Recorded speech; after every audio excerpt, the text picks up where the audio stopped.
Donald Claude McGatlin was born the youngest of 7 siblings in 1950.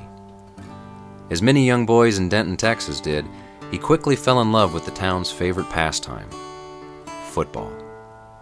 Practicing hard, he worked his way through the ranks and soon became one of Denton's prize athletes. When he was 16, in the prime of his young football career, Don married his high school sweetheart, Yvonne Pools. But due to a Texas law at the time, married couples were not allowed to participate in high school athletics. To continue playing the sport he loved, Don and his young bride moved to Colorado to play for the Golden High School Demons. He quickly became the high school star player, and even though he failed to win a state championship with the team, he won a football scholarship to Colorado State University. The transition to college football was rough. After being an all-state player and local hero, Don was relegated to backup player at the college level. Realizing that his athletic ability did not match his love for the game, Don changed his focus from playing to coaching. In their junior year, Don and Yvonne had a pair of twins, Troy and Jason. Yvonne dropped out of school to care for them, as Don went on to graduate a year later with a degree in teaching. With his new family in tow, he headed to Lakewood, Colorado to secure a job at Dunston Junior High.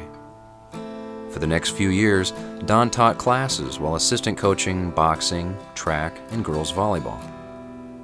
As Don pursued a head football coaching job at the high school level, the McGatlins had their third son, Brett. Finally, in 1981, his years of hard work paid off, and Don was awarded the head coaching position at Green Mountain High School. Later that same year, the McGatlins were blessed again with the birth of their fourth son, Kyle. For the next decade, the Green Mountain Rams, under Coach McGatlin's guidance, would have several successful seasons, including a state championship. However, Coach McGatlin's devotion to the game and his players put a strain on his marriage, and in 1992, Don and his wife of 26 years divorced. The following film is an account, 6 years later, of Coach McGatlin's 1998 football season with the Green Mountain Rams.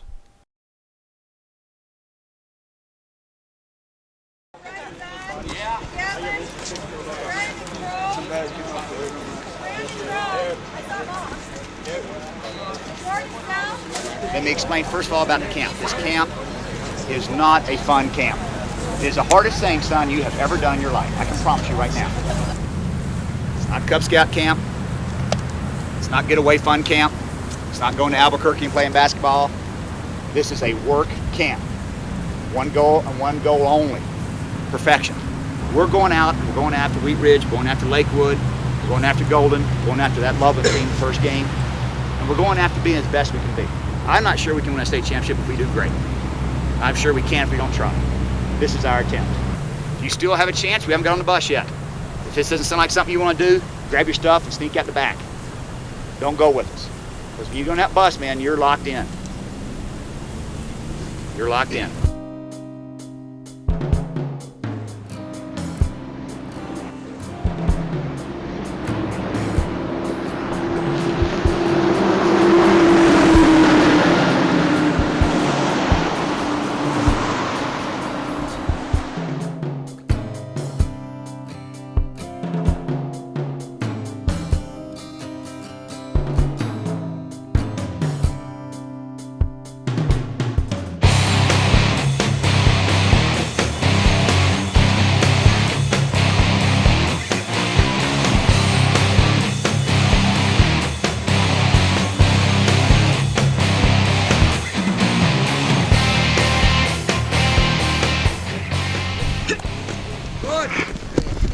Lower, Patterson, lower, stay low. Coaching high school football is it's a great way to get your adrenaline flow up and down, back and forth. It's a very fulfilling way to do it.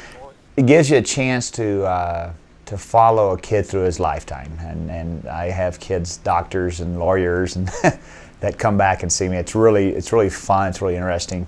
You felt like you really definitely had an impact. You had a touch on people's lives. Well, this is my third son to coach. And it's exciting to me. It also adds another dimension that I hate to even think about, in that I really appreciate his effort he's put into his season. His 4 years at Green Mountain High School, he's been the heart and soul of every team he's played on. And he's a very, very unselfish player. And it's almost like I have an inner pain that they won't do well. Well, it's not what most people think. Like, people will think having a coach for dad could be bad. Oh, he's going to expect you to do more, and he's going to push you harder, and it's going to be terrible. I'd hate to have it. And some people have their view where they're like, well, having a coach for dad, hey, it's a free ride on varsity, man, free spot. But dad's really good about keeping the father-son relationship out of football.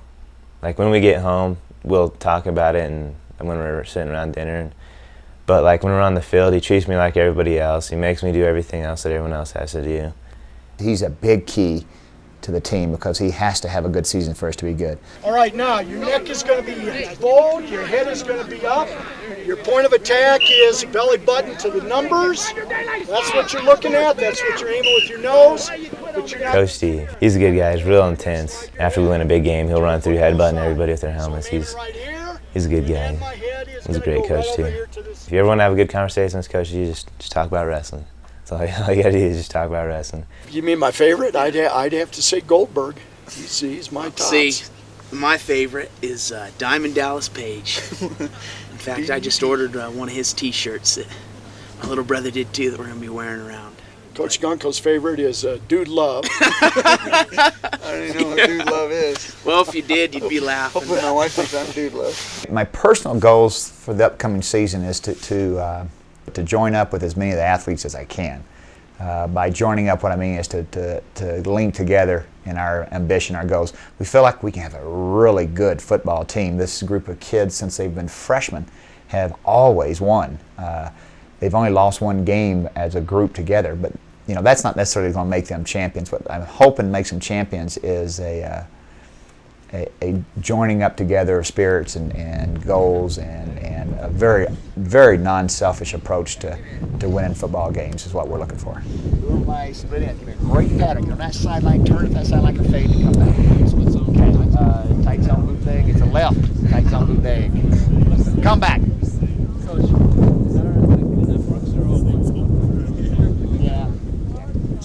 I really want you out there. Well, notoriously, we're kind of a slow starter. The past few years, we started out not too good. And one of the reasons why, I think, is because other schools have camps right before their two-a-days, and we haven't done that. And by doing these practices, like we're doing them right now, 4 sessions a day and stuff like that, it's pretty intense. And they're learning a lot of stuff that normally they'd have to wait until two-a-days started, and we're going to get that out of the way, and we'll be ready to do some physical work.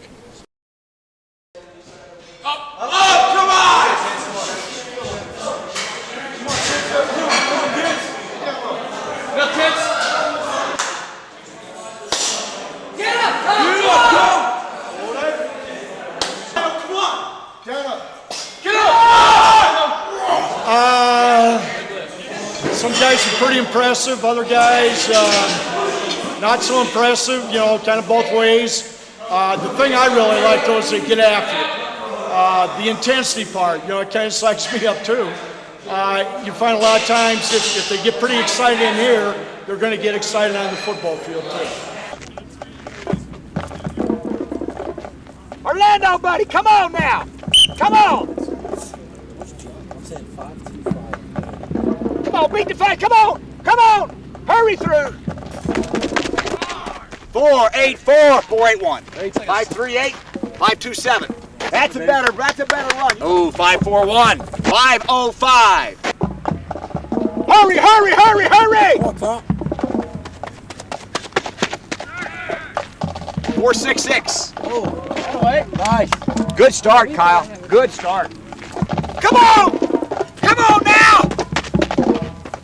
Aha! 4-9-8. Wash! Brush! This way! This way! This way! Yeah! Ready!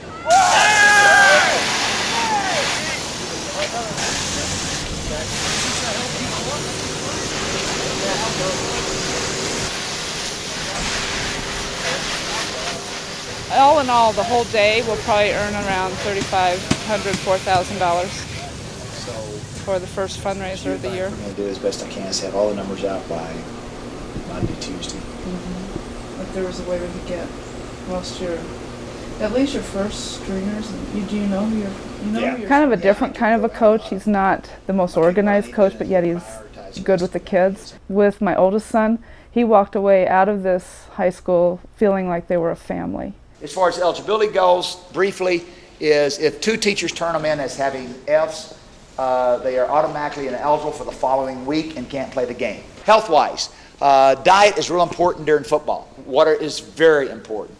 Supplements aren't that important. If your son gets a bruise, a contusion of any kind, don't heat it. Really, a rule basically for injuries is always ice first. If you keep the head up and out of contact as much as possible, even when it gets contact, it's the kind of contact that the spine can take. Any kind of lacerations, anything like that, just use common sense, keep them clean. Blisters are common this time of year on the feet. I had one young man today who's got new shoes on and tore both back of his feet off. We talk about fundraising. This is an example. We bought all new uniforms this year, and this is an example. Go ahead. These are all, oh, don't do this.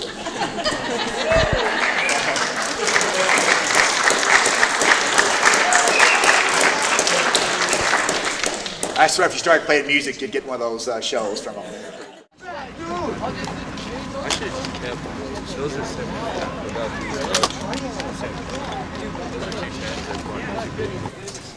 Okay, next. What do you? I got my own. Well, and if you've got some ear pads, you can put those in there. That one fit? That one looks like it fits. Yeah. Okay, you're done.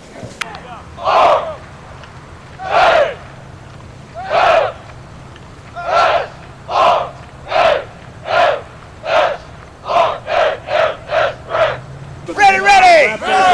Break down!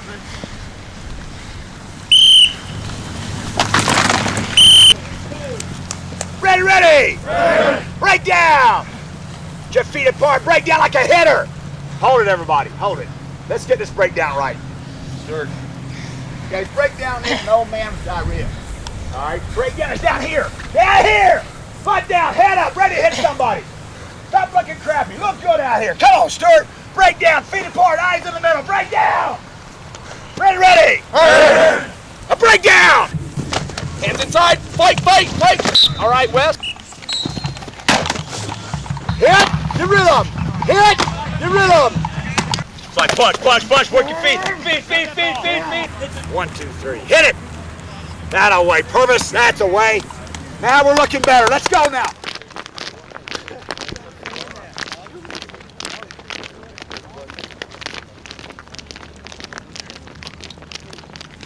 All right, guys, get in the huddle here a second. Let's get entitled. I want to say a couple things. So what's going to happen is, Kyle, you got to make sure Eric has the coverage. Ryan, you got to make sure that Brian has the coverage so we don't have some kind of screw up. All right? Remember, everything stems out of they're staying in tight with their guys. You know, they're just wrestling around with them. Don't you recognize the smash? Okay. Let's do it, guys. Let's do it. All right. Now, I have a lot of confidence in you guys, or you wouldn't be here right now. We have worked you hard. You've been through camp. You're as good as anybody anywhere. Please feel that about yourself. I need courage now. That's a heck of a defense over there. I need courage. Get the courage and the confidence, but you'll be okay. You'll be all right. Okay, let's start off with something solid and just get after people. Right Badger, and some tight zone. It's right badge, tight zone, bottom pass. 1, 2, 1, 2. Right! Go off, back! Come on, O! Open up! Score, man. Set! Head! Come on, big O. Snap count first. Remember the count! Then assignment. Snap count, let's go! Go!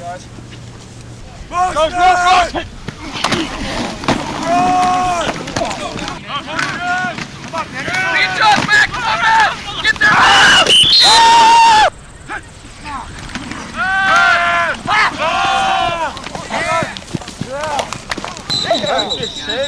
Damn it! Out here, Josh! That's him! He is! Run out and grab him. One out and get him. That's him. Hey. Get off, Rams! Get off! Big all right. Hold up. With the BG! Bring it back to 50.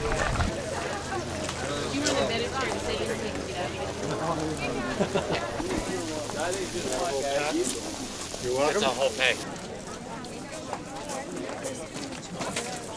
Alrighty, how'd you guys do today? Terrible. We got a long ways to go. Real long ways to go. In fact, we may just forfeit the first 5 games.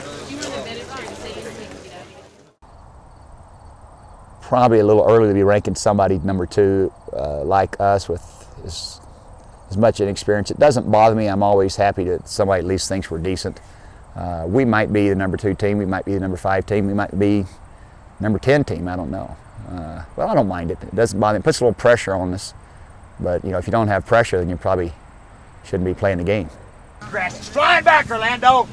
It's flying back. Yes, sir. You're digging in. You're taking people somewhere. We're moving fronts. You understand that? Yes, sir. Starts with a hit, wide base, fast feet, and we're moving fronts, baby. We're on our way. Hit, hit. Well, the team we're playing first is one of the best teams coming back in state. They only lost 1 game last year. Only lost, I think, 3 games in 3 years. It'll be 2 really pretty good teams against each other. The key is confidence right now. Which team has early confidence? I'd say they had their confidence shaken when they got beat in the playoffs last year, big, and we're not sure we've developed ours yet. What is it? Don't want to believe me? Think I lied to you, Dan? It helps us, buddy. Widen the goddamn base. Please, after the hit, widen the base. Believe in it. Believe in it! Believe in it, man. Go, go, go! Because our offensive line's a little bit novice right now and a little shaky. So we're going to go real base running plays, but we're going to go pretty finesse with the outside game and the pass game. We're going to throw some options at them. Going to throw some sprint out pass against them.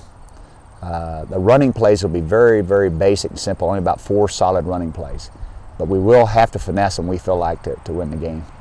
Where's your feet? That's beautiful! That's beautiful, Calder. I love it. Everybody see that? Everybody see that? What happened? The main thing didn't happen. Real important. See that, Chuck? Whoever moves his feet wins this battle. If you hit hard enough and we feet fast enough, you'll win the battle every time. That time he won it. He hit and moved his feet, took him all back. Baby Calder. Get to a 5. I expect it to be something like a 27-21 football game, and I truly can't say who will have 27. Would not shock me either way. We can beat them, they can beat us. I don't think either team will blow the other team out. We're not those 2 types of teams. I hope not. I think it's going to be a really good, classic beginning game. You got to get ready to go. Everybody over? Now, I told you in practice, and I'll tell you again. This is nothing more than a glorified practice. Our goals, everything we have for us, are down the road. However, Green Mountain has come to town. We're now in somebody else's field, in somebody else's town, and we came to conquer. We didn't come just to show them a good time. Now, they know that. Trust me. I watched them watch you walk on the field. It's cool. Because they're going, that's them, man. That's those Rams. That's those guys. I remember they beat Longmont. I remember they beat St. George. That's them. You can just feel it. It's the respect we work for, we gain. We never back off of it. And we play so dang hard that they were honored to get beat by us. And after the game, they come and say it was an honor. The way your kids played, with class. All right? On the sideline, we are so positive with each other. It's like a family. It's like they're attacking our family. You take care of your guys on the sideline. There'll be huge mistakes because it's an early season game. That's okay. It's funny how that works. You make mistakes and you get better. You get better. We've had teams not make mistakes in the first game. Did we win state that year? Hell no. We had a team make some mistakes. They scared me first game. Did we win state? Hell yes. So it's all right, isn't it? We'll make mistakes. They're going to make more. Everybody in here? Go, go, go.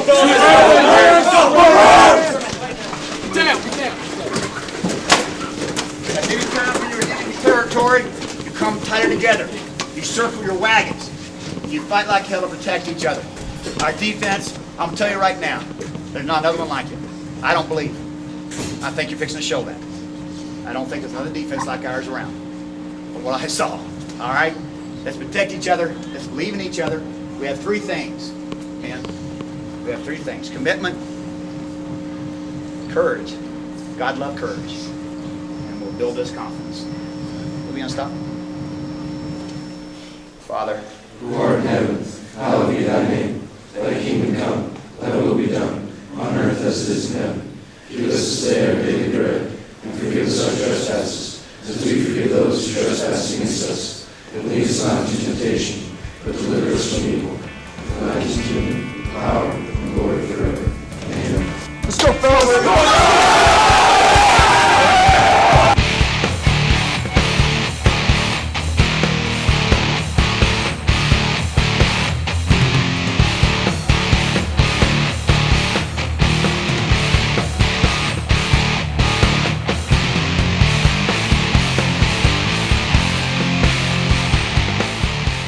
Unfortunately, for the Rams, the game doesn't start the way they wanted it to. After returning the opening kickoff to midfield, Loveland drives the rest of the way on the ground to score their first touchdown. With their second touchdown, it's starting to look like a blowout in the making. Unable to move the ball on their second drive, the Rams are forced to punt. If Loveland scores on this drive, the game could be over, but the resilient Rams fight back and get their first points of the year on a safety. Wasting no time, the Rams immediately get the ball back and score their first touchdown of the year with their running game. With that touchdown, the Rams are only 5 points down at the half, and suddenly we have a game on our hands. When the third quarter begins, the Rams pick up where they left off and swiftly score another touchdown, taking a point lead into the fourth quarter. But this is Loveland's home field, and they aren't just going to roll over and play dead. In consecutive drives, Loveland pounds the ball down the Rams' throat. First with a 2-play drive to score the go-ahead touchdown, then with a reverse that goes the distance for another touchdown. Suddenly, the Rams find themselves down by 12 with just over 6 minutes left in the game. If they have any hope of winning this game, they would need to score and score at once. And that's just what they do with a quick pass from junior quarterback Andy Steuven to wide receiver Ryan Brown. Now only down by 5 with 2 minutes left, the Rams only need a touchdown to win. With virtually no time left on the clock, the Rams go for the win. Unfortunately, it's not meant to be, and the Rams have to open the season with a loss. The Loveland game was a typical first game of the season against a really good opponent. I got a sleeping giant type of an offense right now. I saw some things that I go, whoa, if we just do that, we could be fantastic. It's pretty exciting, yet you have to deal also with the depression of losing the game because we lost by 5 points. I have no doubt in my mind that we're so close with the inexperienced kids getting that experience of being great. It's how we handle it from here on out. So I guess the problem is, you know, we went and made the mistakes to lose the game, and that depresses you, and the team feels bad. And then on the other side, you know that there are correctable mistakes that we can do so much better with. Kyle had the worst game of his life. You know he's not going to do that very often, and we still should have won. I don't know, it just seemed like it just wasn't happening. Nothing was clicking right. I mean, fumbles and interceptions, and it was more of a mental loss than a physical loss because they weren't pushing us around anywhere. The funny thing is you're dealing with young psyches who can go down so hard with something like this, and then you're dealing with old coaches who do the same thing.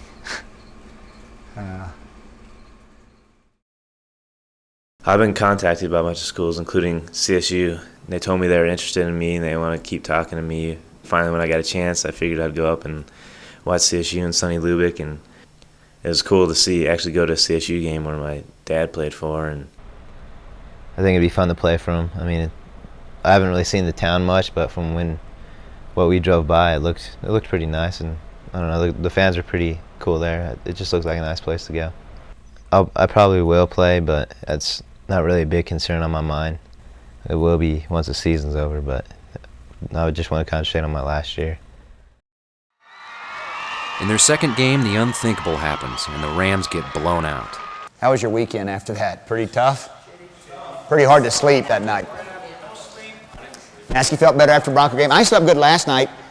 Night before last, I didn't sleep at all. got up, finally gave up, got about 7, I don't know, 6 or 7 Sunday morning, put that film on and watched the offensive film, and there's a lot of things, a lot of questions in there about what was happening, why it was happening, a lot of disappointment in my eyes and stuff. Probably one of the most humiliating games we've played in a long time. A lack of intensity, almost a shell shock kind of a feeling with the kids. Very unaggressive. Almost like they were removed from the game, watching themselves go through the actions, but not really doing anything with a lot of heart or intensity. But let's first, before we, and what you guys did might have been wrong. You went home, you hashed it over with parents, with friends. We're all hurting so bad, and if they're hurting the way I think they're hurting, it might be the most inspirational thing we could have done. They have a choice. If we can sell them that they can go to work and be a good football team, we can go win state. We can win them all. I mean, there's no doubt in my mind. If they basically lose all confidence in themselves and us, then we'll be a 500 ball club. I'm more excited now than I think I was the first week, because I think I've come up with some things. Coach D and I have talked a lot. Both of us feel pretty good about some things. Not how we played, but where we're going to go. At what point do people totally lose confidence in themselves? Does it take 1 failure, 2 failures, 3 failures? Get the right shoulder on his groin right there, and his crotch, with your head on the inside, not the outside. It's a combo block. That's coaching. That's teaching. I can teach you to do that a lot better. The human psyche is a weird one when it comes to sports, how people respond to bad situations. Same thing in life. We got the kick-out block. Look at Calder. Look at this. It's all walled off except for one man, and there he is. Look at this, Dree. Touchdown. They're close. We need some luck right now real bad. Set! Oh, goddamn! What are you doing up there? Get back here! Why are you up there? Way up too high, Jen. You're not gonna ever do it. I ain't going backwards. I want you running all fours right through his thighs, big guy. That's gonna get us killed. That's the idea. Now let's go the other way. Well, Wheat Ridge is a big physical team. They're probably the most physical team we play in our conference as far as actual line-up and smash-mouth football. They're an intimidating type of team. They want to play that way. They live by that. They're the team that knocked us out of the playoffs last year at the very end of the game. That game was a real important game because if we won the game, we won the conference, which we got a free ride to the playoffs. If we lost the game, we took 4th in the conference because there's 4 teams tied right then. And if we took 4th, we wouldn't get in the playoffs. We went ahead with 6 minutes to go in the game. They drove down. They scored a field goal. They went ahead. We broke the ensuing kickoff with 1:19, I think it was, left.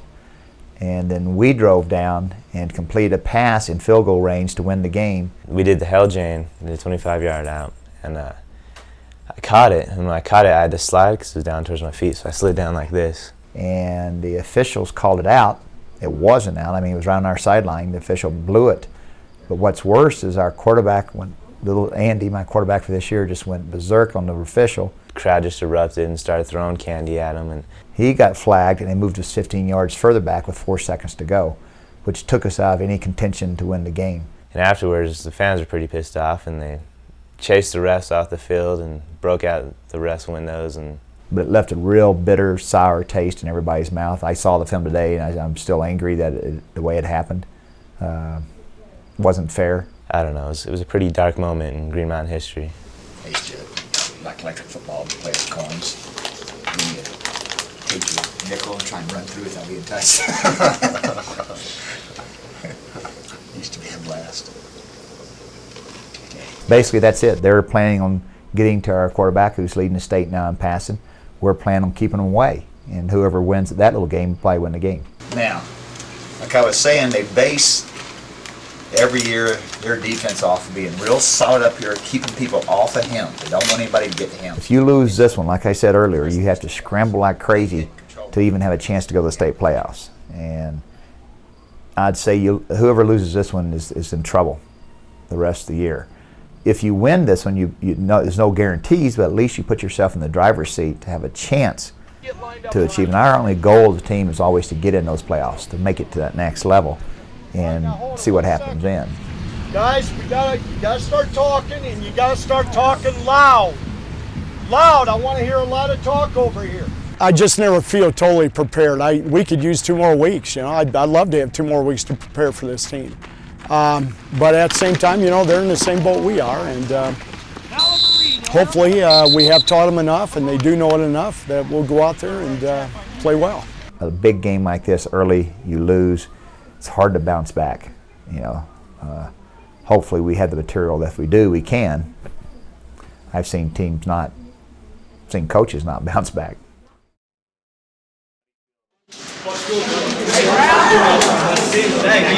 All right, come in, take a seat, guys. We're heading back out right now. Hurry up, hurry up. Take a deep breath.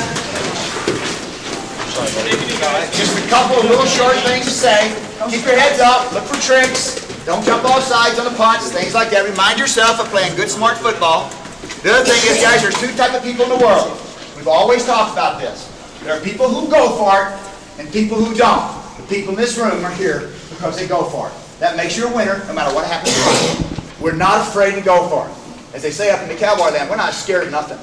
And we're sure not scared to go for first. And that's what we're doing. And that's all you got to remember. As long as you are going for it with all your heart, whatever happens, happens. You can feel great. And we are going for it. I promise you that.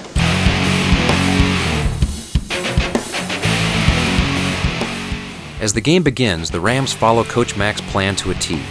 They take the opening kickoff and drive at the length of the field to score the game's first touchdown. But then something happens that would turn the game around. The Rams fumble as they're driving for their second score. Wheat Ridge quickly takes advantage of this opportunity and 3 plays later scores their first touchdown. From this point on, the Rams looked like a ship at sea during a hurricane. Andy Steuven threw passes that fell incomplete, or worse, intercepted, or even worse, intercepted and returned for a touchdown.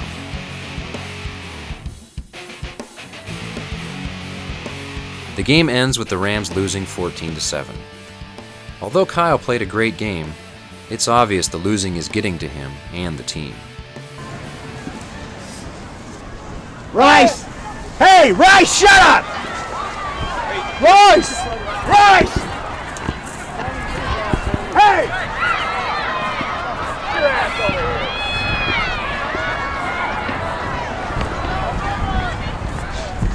Rice. Rice, we need you right now, buddy. We need you to get tough. Get over here. Come on, Rice. You know what this means, Rice? Look at me. You know what this means? Absolutely nothing. You understand that? It all depends on what you got in here, son. I'm starting to wonder now. Because all that means is we've got to win the rest of our games. Hey, you got to win them anyway. Now, you're going to hate this film. Because we have every opportunity to put this team away in the first half. Put them away. And we fumble, bumble, and give it away. We gave this game away. But it's history. Not a thing you can do about this now, is there, Kent? Sir. All right, but we got to win the next one, and the next one, the next one, the next one. If you guys want to go to the playoffs, if you don't want to go to the playoffs, then let's just hang our heads and give up. How's that? We can do that, or we can decide, yeah, we want to go to the playoffs. Let's correct our mistakes. Let's play harder. Let's practice harder. Let's coach harder. We can do that just as easy. This is not ending of anything. But you're going to have to make some commitments, guys. You're going to have to make some commitments. We cannot fumble the game away, throw the game away. I mean, it doesn't mean anything at all. We can still win this championship. Dakota Ridge beats them. Unless you want to go ahead and give up. Because if you do, let me know, because I got other things to be doing. And I think you do too. So let's make that decision right now. Let's just play it being a football team, or let's be a football team. Now, I can go either way. If you don't really want to go to the playoffs, please just step up and say, you know, I don't want to put that into it. And then that gives me a chance to kick back and not frickin' die inside like I'm dying right now. Because this doesn't feel very good. Maybe somebody who's in charge says, this really tests those guys. Let's really see what they're made of. Maybe they don't deserve to go on. Now we find out, Schaefer. Maybe God finds out what we're really like, huh? I also guarantee you that if you pull totally together and decide we're not going to lose another football game this year, you can do that too. You know what? I'm leaving that entirely up to you guys. You know what? You know, Dree, at my age, I'm going to say, Dree, you and the boys want to go win it. I'll help you all I can. Fair enough? Yes, I do. You guys are good kids. You gave that away. Gave that away. Kind of an old Texas cowboy that's, you know, come in off the ranch, and he was tough as nails, man. He was like a piece of rusted barbed wire hanging on a fence since time began. Highly motivated, very driven human being. He's funny. He's always has something to goof around about. Hard worker, unorganized but organized. He's a balding, lanky, crazy old coot. A man of very high highs and very low lows, and very little in between. He's a very nice and fun-loving person, but he's also a competitor. He hates to lose.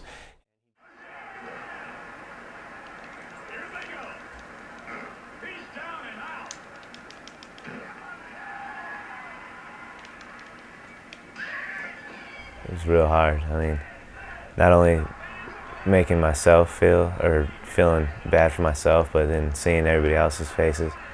I mean, not everybody's faces, but the seniors that you know who care, who this game meant a lot to them. And plus the fans, because we had pretty good fans there that game. It was real hard to see all that, and to come to school the next day and hear all the people asking what went wrong, and it's just real hard.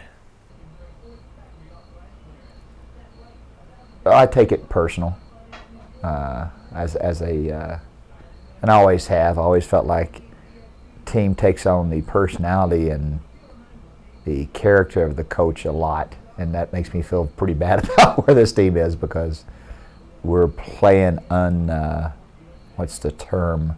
Unmotivated ball right now. We're just going through the motions, and so I do. I take it like I personally am failing. It just doesn't seem like most of our team cares that much. I mean, we got size, we got speed, we got more talent than most people in the state, but I don't think we have that much heart, or we did have that much heart. Why a team catches fire, why it doesn't catch fire, if I knew that, I'd write a book and make $1 million. If they catch a little spark, it's almost like starting a forest fire. It can flame up and be just huge. And that's all we're hoping for, is to spark in this next game. The potential is there. We all know that. We've seen that from the very beginning. The spark hasn't hit yet, and we need something to set that little flame going. And then once it does, I think it can be just a massive forest fire we can just dominate. It's do or die now, and everybody knows that. It knows that's all. It's the playoffs from here on out. It knows once we lose, it's over pretty much.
Next.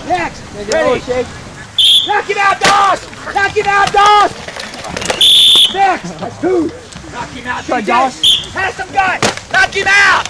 That's 3. Oh. Knock him out, Jesse. Knock him out, Jesse. Come on. Drag him. Just knock him out. 4 more for the record. Knock him out. There we go. Come on, Dad. Terry. Square up to him. Terry. Here's the last one. Here's the last man. Come on, buddy. Stay there. Take him off. During our homecoming week, we do this thing called powder puff, which is the guys teach the senior guys teach the senior girls how to play, and the junior guys teach the junior girls how to play, and we have a big girl football game at the end of the week. And so we're doing our special teams one Sunday. We asked if we knew anybody who could kick, and we knew we had a lot of soccer girls, so we had all the soccer girls try out. And Jen shows up, and she's a soccer girl, of course, and she starts nailing the ball just left and right. We're just doing extra points. We're like, wow, that's pretty good. So we kept scooting her back, and left and right, boom, boom, boom. She hit them from all hash marks. We kept moving her back, and finally she gets to 45 and just bangs it through there, and we're like, oh my God, that's awesome. And so I told my dad about it the next day. I'm like, yeah, you gotta see this girl, she's amazing. Of course he didn't believe me, and I told everybody in the world, and then so he didn't believe me, but I told her brother, who's one of our coaches, Coach Baker. I'm like, you gotta see your sister come out here. So him and our defensive back coach, Gunkel, came out and watched our powder puff practice after our practice. And they saw her just nailing them left and right. And so finally they convinced my dad to bring her out to practice and watch her. And of course she goes to the 45, lines up, warms up, just hits them left and right again. And so finally Dad decides to have her sign up, and that's pretty much what happened. Oh, I had no idea we had anybody in the school kick like that. Just wondering if there's any other ones out there lurking around. She has one of the strongest legs I've ever seen on anybody. I mean, she kicks out of a cannon. I think with a little reps under pressure, give her a chance, she would be a great kicker.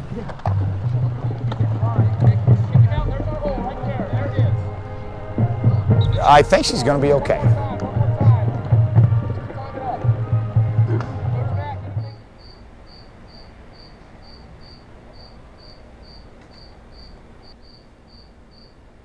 That's what I want this to be, a blast. I want us to have fun. I want us to enjoy this. I want to do things like we do when we start rolling and winning and kicking butt, and go put hot dogs out in the park and play volleyball and still work on our football, but enjoy each other. Have fun with each other in the right kind of way. It is never, ever, will ever be fun if you lose. Nature of this society and our world. So first we got to win. We got to commit ourselves. You're only intimidated by people when you give them permission to intimidate you. Nobody intimidates us ever again.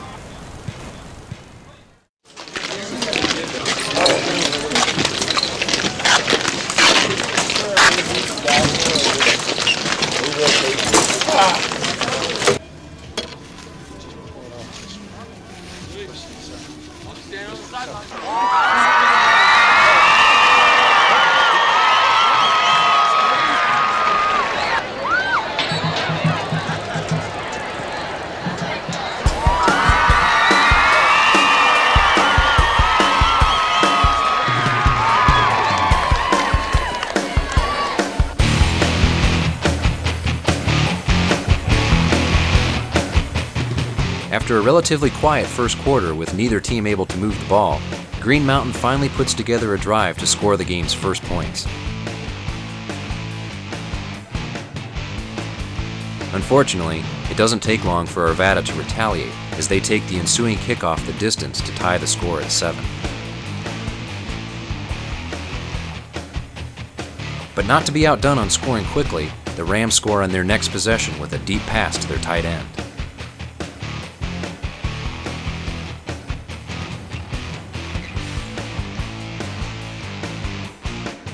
At the half, the Rams have a 14-7 lead. In the third quarter, the Rams continue to control the ball and score another touchdown on a reverse to Kyle. The score is now 21-7, and the Rams appear to be rolling. But Arvada stays the course and drives the length of the field to score their second touchdown. Then in the fourth quarter, after both teams have stalled on offense, Arvada gets the ball back and drives the field to score another touchdown. But instead of going for the extra point to tie the game, they opted to go for the 2-point conversion, and they get it. Arvada now has a 1-point lead. After the kickoff, Green Mountain gets the ball on their 20-yard line with just 1:27 left in the game. On their first play from scrimmage, they get a huge chunk of it with a deep pass across the middle. But the unthinkable happens on the next play, and the Rams lose a ton of yards when their QB Andy Steuven gets sacked. With just 28 seconds left and a long field goal their only hope, Coach Mack calls on none other than Jen Baker to kick her first field goal ever.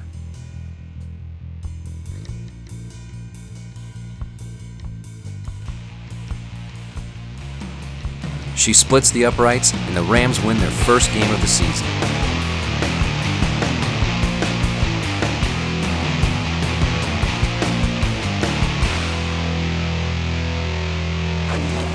There's never been any good or great team that didn't have to overcome adversity. That tends to make you closer and more of a team. That is amazing. Nice job. I think actually Jen Baker might have been the very spark we were looking for to ignite this team.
The big key though with us is our goal is to get in the playoffs. Beat Conifer next week, we're in the playoffs. That's what we're trying to get accomplished.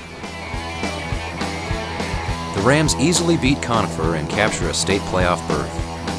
With the win, they also earn the right to play in the league championship game against the winner of the other division in Jefferson County, Dakota Ridge. All right, you're in the playoffs. Is that enough? You want to quit there? How about we go win a championship next week? We're going to sit you down and we're going to show you the personnel at Dakota Ridge with their family. We're going to say, we're going to give you a roster, everybody. We're going to say, here's the guy I know that you're going to destroy. Right here. Here's his number, his mother's name, his girlfriend's phone number. Whatever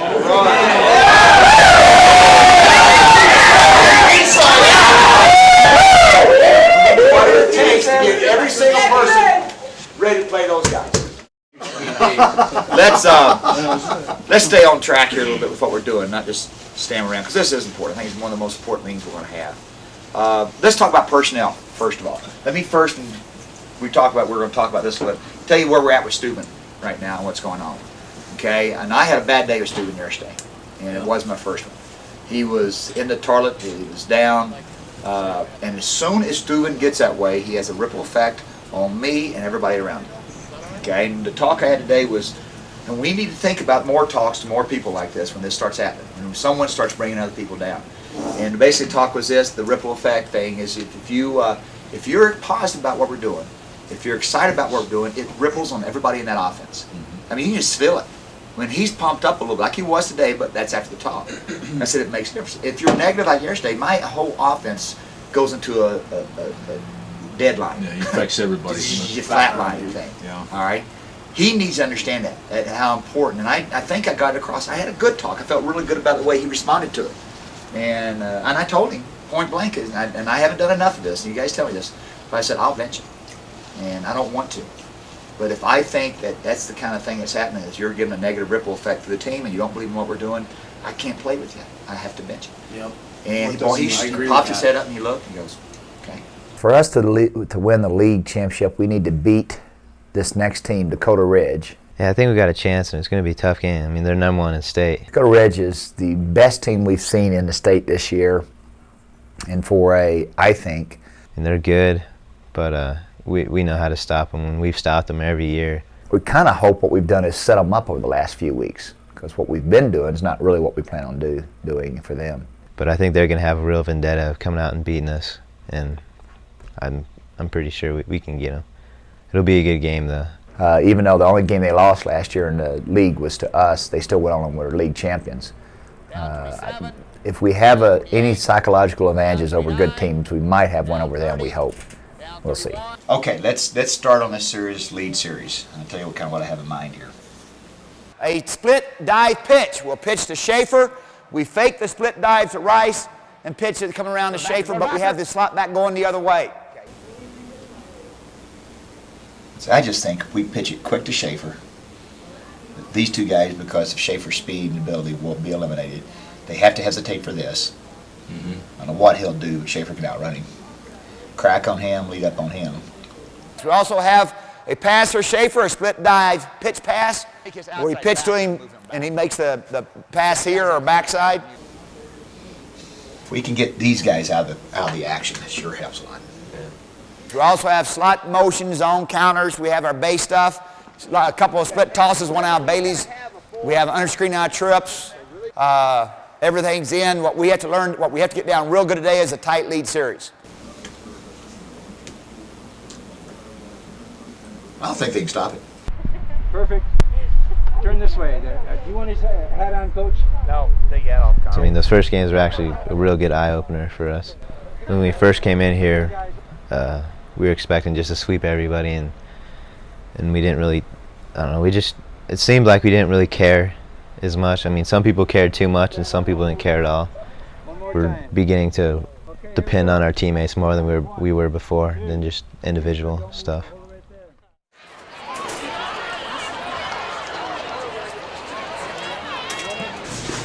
I told you back there, it is a perfect situation for us. This can only benefit us. This is what we need to play the #1 team in state 2 weeks before we go into the playoffs. It's perfect. We'll know exactly where we're at, what we need to do, and where we need to go. I think you're going to be awfully happy because you had the best week of practice we've had in 2 years. Bar none. Starting Saturday night, eating pizza, watching film. That's when it started. That's when you set your mind to this game. You watch. That's when you guys decided. Every single one of them. It was funny, we talked about afterwards how every single one you picked up on who they were, how they played, what they did the very first night, and they weren't even really back in their game yet, so fine. Once again, the Rams start off a game on the wrong foot. On their first play from scrimmage, Andy Steuven throws an interception and gives Dakota Ridge an easy 6 points. Then late in the second quarter, Dakota Ridge kicks a field goal, putting them up by 9 at the half. It's not until the third quarter that Green Mountain's offense finally wakes up, and they score their first points off a fly pattern to Kyle. Now the Rams were only down by 2 and back in the game. With just 7 minutes to go in the game, Dakota Ridge scores another touchdown and goes up 19-7. But the Rams aren't finished yet, and on their next series they go to #1, Ryan Brown. He scores a quick touchdown, making the score 19-14. Regrettably, the Rams' defense fails, and Dakota Ridge marches down the field to score another touchdown. But now with just 4 minutes left, the Rams find themselves down by 11. But Green Mountain, with their new never say die attitude, drives the field and scores a touchdown with a pass down the middle. Now with only 31 seconds left, the Rams need a miracle to win. And that's just what they get when they recover their own onside kick. With just 25 seconds left, the Rams go to work. They open up with a deep pass down the middle to put them within striking distance. Now with just 10 seconds left, the Rams have enough time for one last play. Unfortunately, it isn't meant to be, and the game ends with Steuben getting sacked. Dakota Ridge wins the championship 25-20.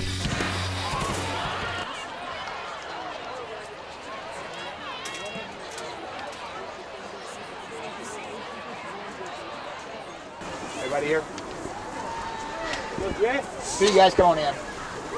Man, it's like I told you before the game, this is a great gauge for us to see where we really are. And we're right there. One more step, man, you can win it all. That's the #1 team in state. I guarantee it is. Them or Rampart, I haven't seen, they're both two great football teams. They're right there with them. I couldn't convince you, but now you know it, don't you? Now you know it. There's no doubt about it. You're right there with those guys. You could be there. Dang it. That first half, you didn't believe it. Now you feel like, don't you feel like they were lucky? How many times you would have scored down there? I just hope to God, I pray to God, that you understand what you can be in the next few weeks. I just hope you do. I hope you don't let it pass you by, because it'll be something you'll remember the rest of your life. I am proud of you. I am proud of your second half. I'm proud of that every second effort. We scared the hell out of them. We should have beat them. They know it. And they know it. See how happy they were to win it? Next time they face us, Dawson, they're not going to beat us. I promise. Okay? And you know when it's going to be? December 5th, baby. Let's go. Yeah.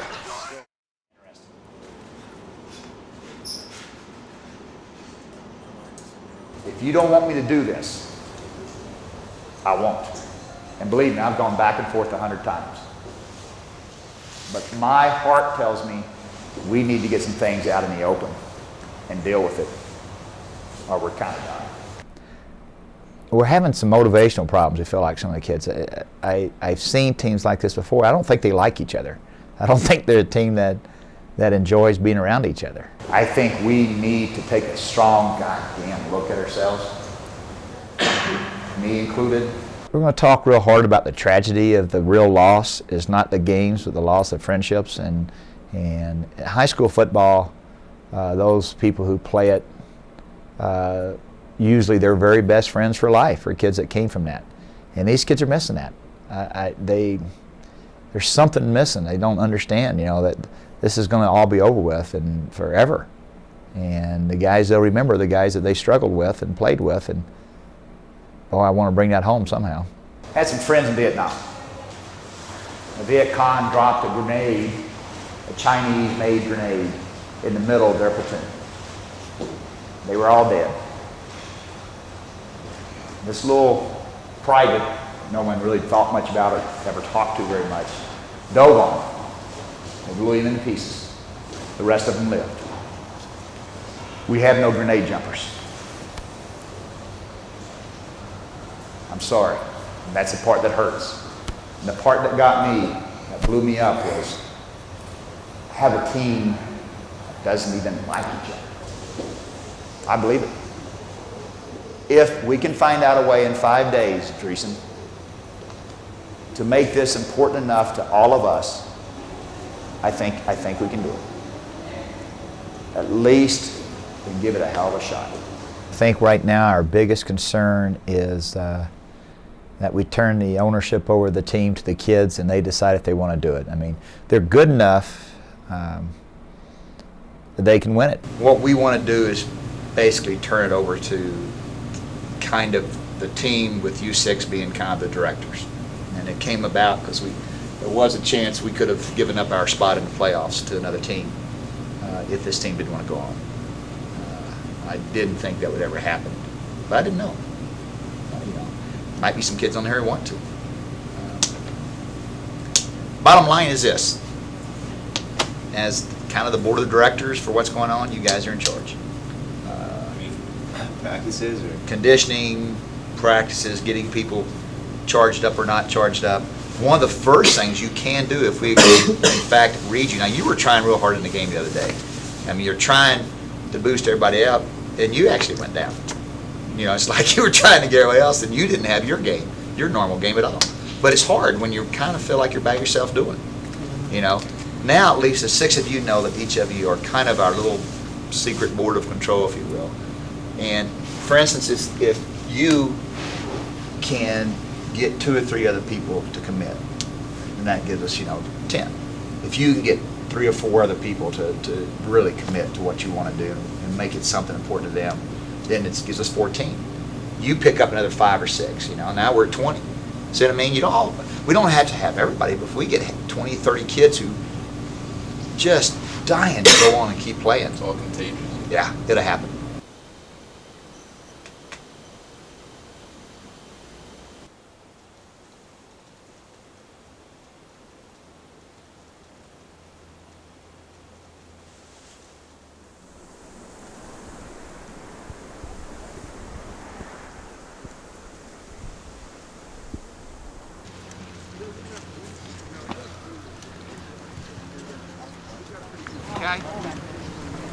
Okay, let's go flanker motion.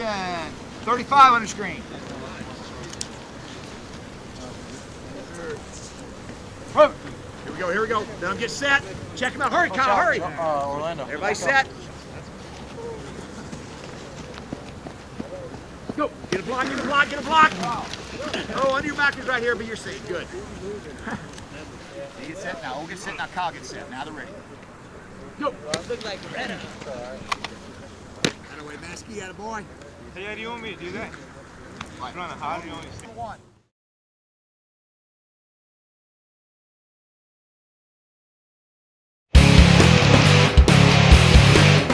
On a cold and wet night in November, Green Mountain plays the Alameda Pirates in one of the sloppiest games of the year. Continuously throughout the first quarter, each team takes turns fumbling or throwing interceptions.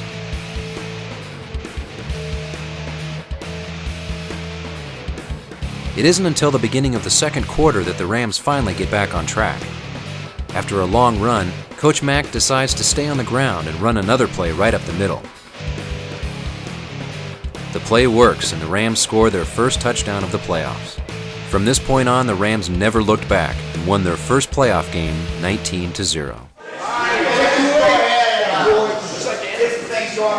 The sleepover was an idea of no one's ever done it before. Let's do it. Let's see what it'd be like. We did, what do you call it? The trust building, where you fall out of the ladder and you catch each other. That really felt good. I think the kids enjoyed that. It was a team unity thing. Probably the best thing out of the sleepover was our small group sessions with the coaches, where they went and they talked about their greatest fears, what they thought championship team should be like. Championship atmosphere is when everyone on the team gets along, but they may not like each other as people, but they still respect each other as teammates. Championship atmosphere is an emotional high where everyone is a friend, friendship, freedom, hard work. We got some things, some ideals expressed that I think clarified in some of the young minds, why are we really here? What are we really trying to do? My team is pretty much my family, and it's my life. It's just a place I look forward to coming to. My team is unity, friendship, a lot of laughs, in school every day, all guys and one girl. It's going to be a success and a long time in the making.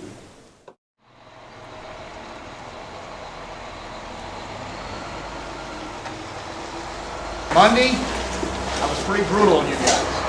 I jumped on you, I ran on you, and I still love you. That means we got to do it. Most important goal for me is that when this is over, 20 years from now, you remain best friends. You fought together. You jumped on grenades for each other. And nobody can take that away. Guys, we're our own fans out there. We do have a few vocal people. They'll have hundreds and hundreds. We're our best friends, and we're our best fans. Sideline, we need you. We need you. Be with us. Be prepared. Father, who art in heaven, hallowed be thy name. Thy kingdom come, thy will be done.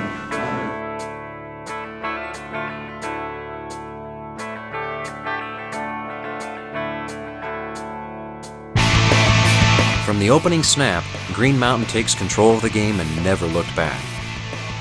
After scoring the first points of the game with their defense, the Rams come back on their first offensive series and score another touchdown with a quick slant pattern. couple of series later, the Rams run a draw that goes the distance for another score.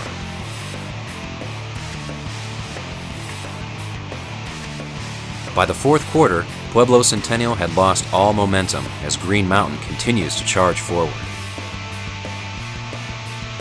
The Rams finished the game off with the same slant pattern that scored them a touchdown in the first quarter.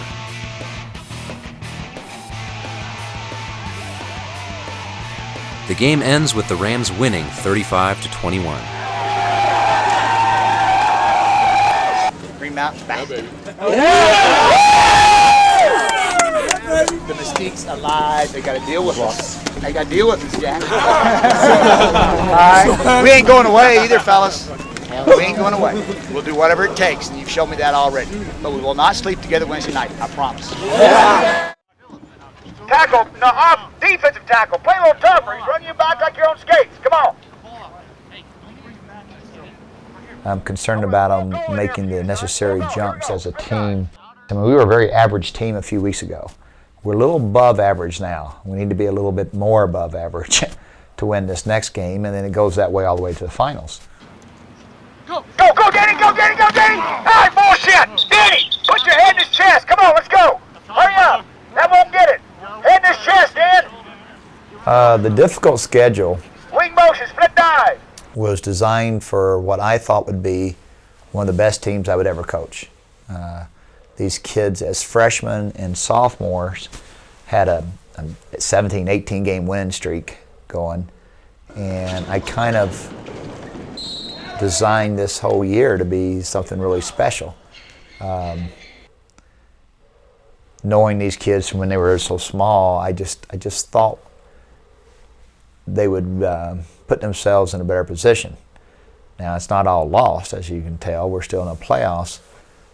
But I truly thought we'd win every game we scheduled. I didn't schedule a game I thought would be a loss. Okay, number one, they're going to try to draw you off sides. Okay?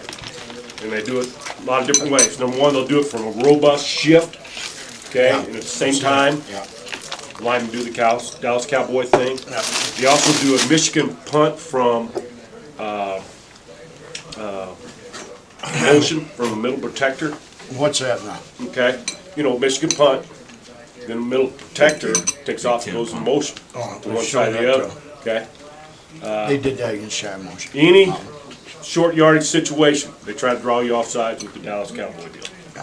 Okay, you got to practice this because they're pretty good at it. We had very few fans at the last game, very little excitement building before the game. It wasn't even announced at our school that we were having a game. Nobody came to the game virtually. But that's okay. This game, it needs to build up a little bit. It needs to be more enthusiasm, more excitement, and that's what we're looking for. If you've seen somebody, know somebody's done something that you really are proud of out here, and you haven't said it, this might be your last chance. I'd like to say good job to Steuben this whole year. He's been doing a great job for us, and he's probably got the most pressure on him out of anybody out here. He's handled it great all year, and we're going to go as far as he takes us, so good job, Steuben. Look at 13 weeks, how quick's it gone by? What's another 4? This game, consider this a week, tomorrow's game. Ever since we're little, this is what we've been working for, this is what we've been waiting for. And it all comes down to this. And I don't want to let it pass it by. And I know this won't be our last episode. The other thing I want you to seriously think about doing after what we did this week is really, really, really be a grenade jumper and look for chances to jump on. You might only get 1 or 2. Maybe you're a special teamer and you get a chance to go knock somebody on the ass so that your running back doesn't get hit, Brown doesn't get hit on a punt, or on the kickoff you may only have 1 chance. You may be only on 1 play, and that's maybe a kickoff return where you get a chance to jump on a grenade to prove that you're an unselfish, good person and you care about your team. Look for that chance, and I think you're all going to get it. Did you cover the shovel pass on the PAT? Mm-hmm. Field goal, too. They use it too. Sierra's a good team. For us to have a chance to beat them, especially in the way we've been playing lately, we really need to find a way to come together as a team and have somebody do something special.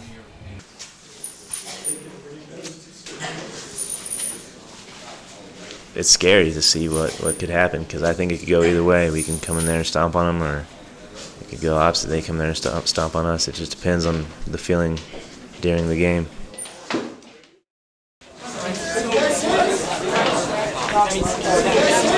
a couple things to talk to you about. On any fourth and short situation where they line up, you expect them to do what? So back off, get off the ball, watch the ball, be distant. Okay? You know they have a fake PAT and field goal, shovel pass. No, they got speed, take good angles. All that stuff you know. Now, I'm going to say this to some of you, I think it's going to fit.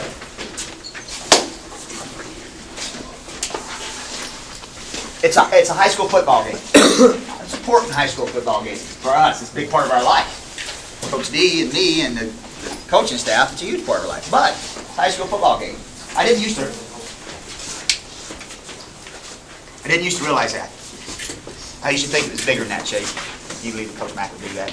I used to think it was everything in the world. Okay? It's not. It's real important. It's not everything. Being a good person, your mom, your dad, your brothers, your sisters, your friends, that's important, really important. And I didn't learn that until I lost an awful lot of stuff.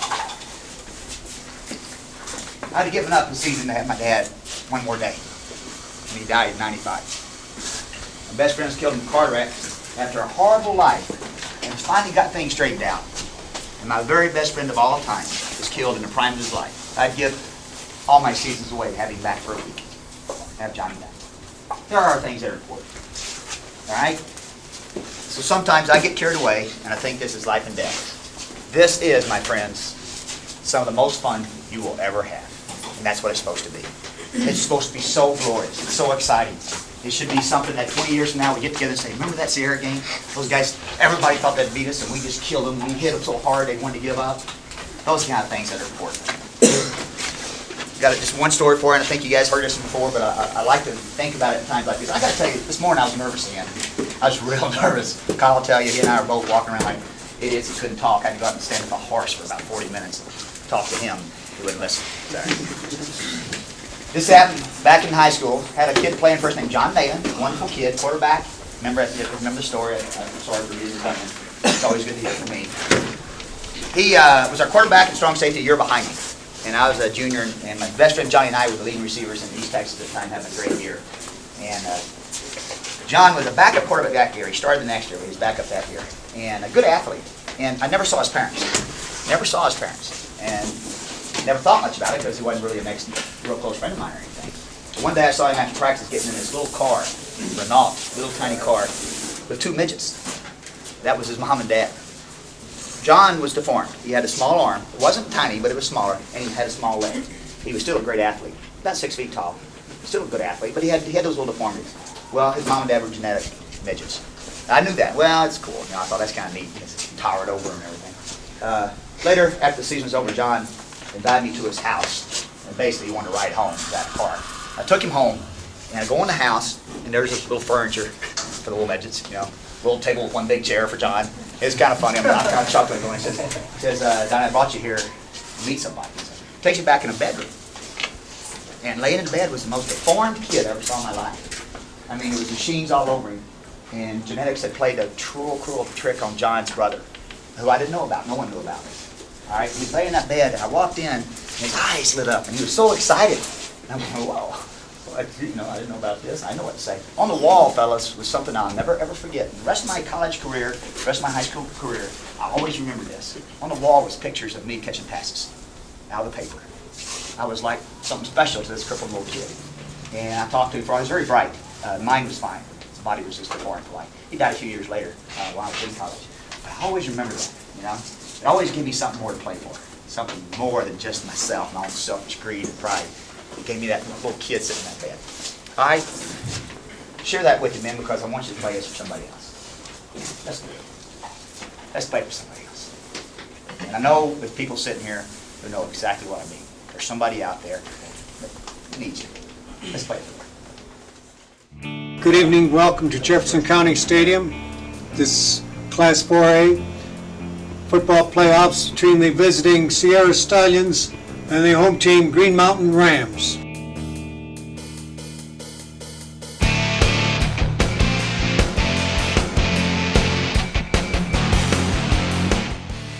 After the Rams go 3 and out, Sierra goes on a clock-eating drive. The Stallions easily march down the field, getting a sizable amount of yardage off a broken running play. On the very next play, Sierra punches the ball into the end zone for their first touchdown of the game. At the end of the first quarter, the Rams are down 7-0. As the second quarter begins, the Rams almost immediately strike back with a long pass to Ryan Brown that puts them in scoring position. 2 plays later, Green Mountain runs a draw and it easily scores. But regrettably, Jen misses the extra point. The score is now Sierra 7, Green Mountain 6. But Sierra comes right back with their own big play and gets 45 yards on the ground. On the very next play, the Stallions score their second touchdown with a fade route to the corner. But they too miss the extra point. At half, Sierra's ahead 13-6.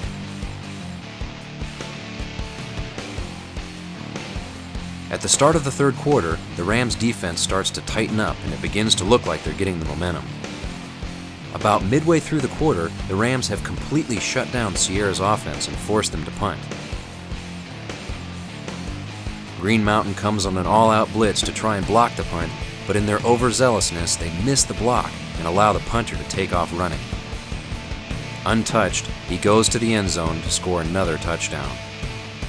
At the end of the third quarter, Sierra takes a commanding 20-6 lead. The Rams are in a hole and their season is slipping away fast. Then with just over 10 minutes left in the game, something surprising happens. Realizing that something drastic has to happen or they're going to lose, Andy Steuven, the quarterback with the selfish attitude, asks Coach Mack to run a special series of plays. This series calls for Andy to take a couple of sacks in order to set up the defense. Andy, the last person expected to do this, has just volunteered to jump on a grenade for the team. As per Andy's request, the line doesn't block anyone on first down, and Andy takes a 10-yard sack. On second down, they do the exact same thing, but this time Andy gets rocked. It's now 3rd and 25, and Coach Mack is starting to second-guess letting Andy talk him into running these plays. But Andy stands tall. He knows this is what he has to do. Once again, the line doesn't block, and Sierra's defense comes pouring in. But this time, Andy throws it, and it works like a charm. Andy suckered the defense into going after him, leaving Ryan Brown wide open. On the next play, the Rams score and suddenly Green Mountain is back in the game. Andy's sacrifice might just have saved their season. But now with only 5:15 left in the game and down by 7, is there enough time for a comeback? The Rams' defense shuts Sierra down and forces them to punt the ball back. Now with 2:48 left in the game and 92 yards to go, could the Rams do the impossible? Andy takes control and drives the team down the field. First by hitting Ryan Brown on a couple short passes to the outside. Then going to Kyle down the middle to gather some huge chunks of yardage, moving closer and closer to the goal line. With just 30 seconds left, the Rams are in striking distance. On first down, Coach Mack calls for the quick out. Andy rolls out and hits Kyle as he breaks to the flat. Kyle dives and scores the tying touchdown. The game is headed to overtime with the score tied at 20. In high school football, there is no sudden death overtime. Each team gets the ball on the 10-yard line and gets 4 downs to score. If both teams score, they do it again until one team scores and the other doesn't. Sierra gets the ball first. On first down, the Rams stuff them for only a 2-yard gain. But on second down, the Rams collapse and Sierra scores. Making the score Sierra 27, Green Mountain 20. Now it's the Rams' turn to try and tie the game. On first down, they try a draw play up the middle, but Sierra stops it. Then on second down, they try a quick in, but get minimal yardage on the play. On third down and 5, they try a quick out to Kyle, but still end up 3 yards shy of the end zone. It's come down to fourth down, and the Rams have to do it here or they go home. On the snap, Andy drops back, but the rush storms up the middle, forcing him to roll to his left.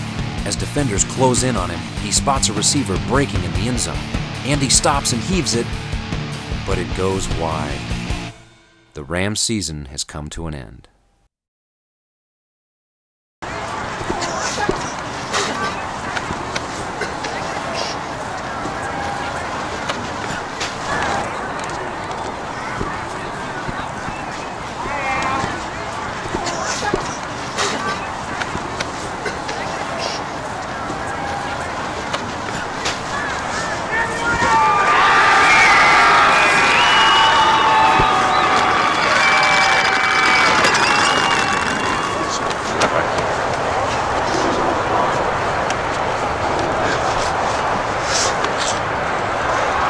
Okay, everybody come on in.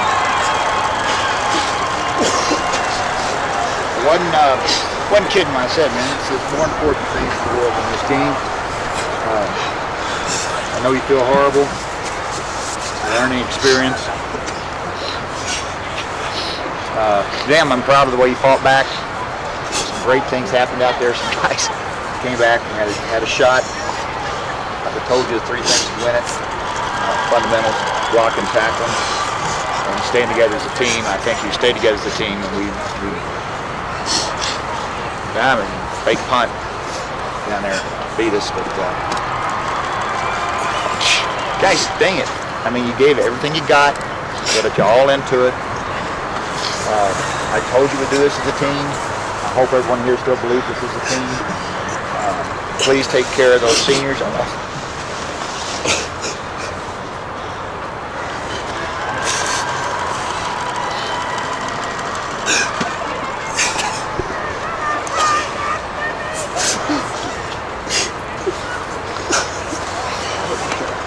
I know it means a lot to those seniors, and guys, I'm sorry we didn't do it all, but I'm very proud of you as people. That will always come first. If I ever not proud of you as a person, then something's wrong. You have done it. You guys are good people. Please take care of yourselves, you guys that it means so much to. Please understand there's other things in life, and this isn't the end of the world for anybody. There's lots of things for all of us to accomplish out there, and I don't have anything else. I love you to death. God, what a great way to fight back, though. You fought back beautifully. You did a great job, and I'm super proud of you. I love my coaches. Great job, coaches.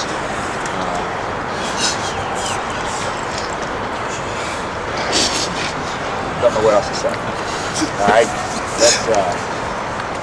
let's learn from everything that happens to us. This is something we can learn from. It's going to be hard to overcome, I know. Right?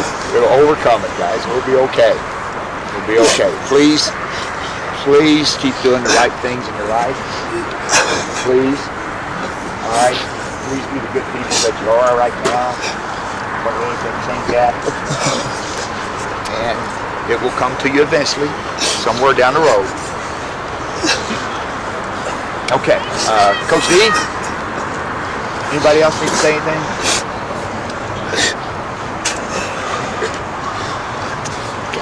Let's go home.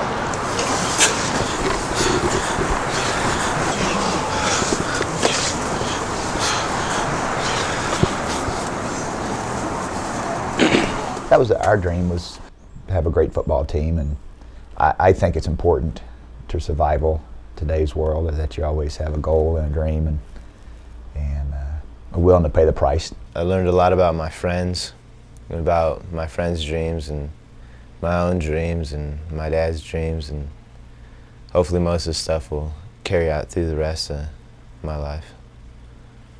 This is a poem I did years ago. It happened after I finally had my first son of a kid that I'd coached.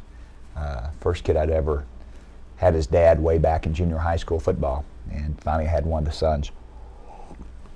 It's called We're Just Old Coaches. We're just old coaches, you and I, teaching those young guns to shoot for the sky. Just old coaches, you and me, out in front for the crowd to see. And some of those watching weren't always so kind, but we're just old coaches, so we pay them no mind. Yep, just old coaches, you and me, not real pretty and certainly not much to see. And our job's real simple, at least we're told. Take all those youngsters and make them bold.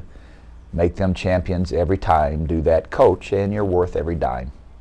But those in the crowd don't really see why we're old coaches, you and me. The bonds of closeness you have with a team, they can't understand. They couldn't even dream. And taking that tiny freshman with his anxious eyes and watching him learn to reach for the skies. And then as a senior, with his diploma in hand, he grins as he passes, and you understand. You gave him discipline and the ways to achieve, the ability to dream and the guts to believe. And then as the years pass, it happens again. An anxious-looking freshman with a familiar nervous grin. "Aw, Coach," he says, "I'm scared, but I'll give it a try. Hey, and by the way, Coach, my dad says be sure and say hi."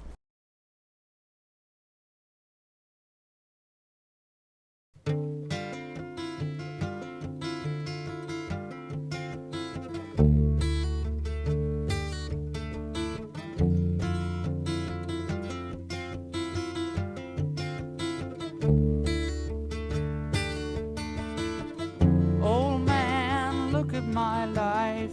I'm a lot like you were. Old man, look at my life. I'm a lot like you were.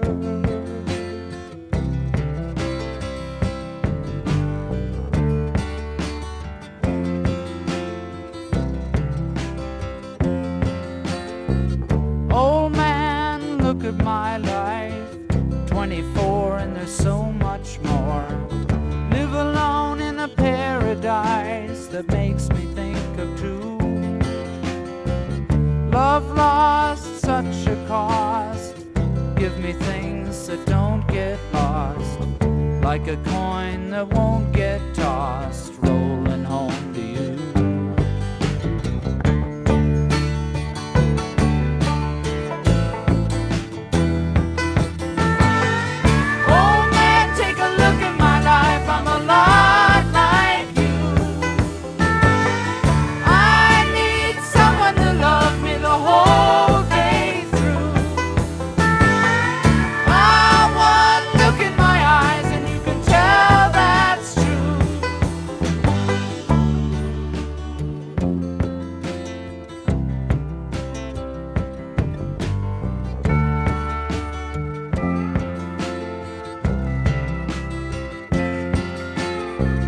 Lullabies, look in your eyes.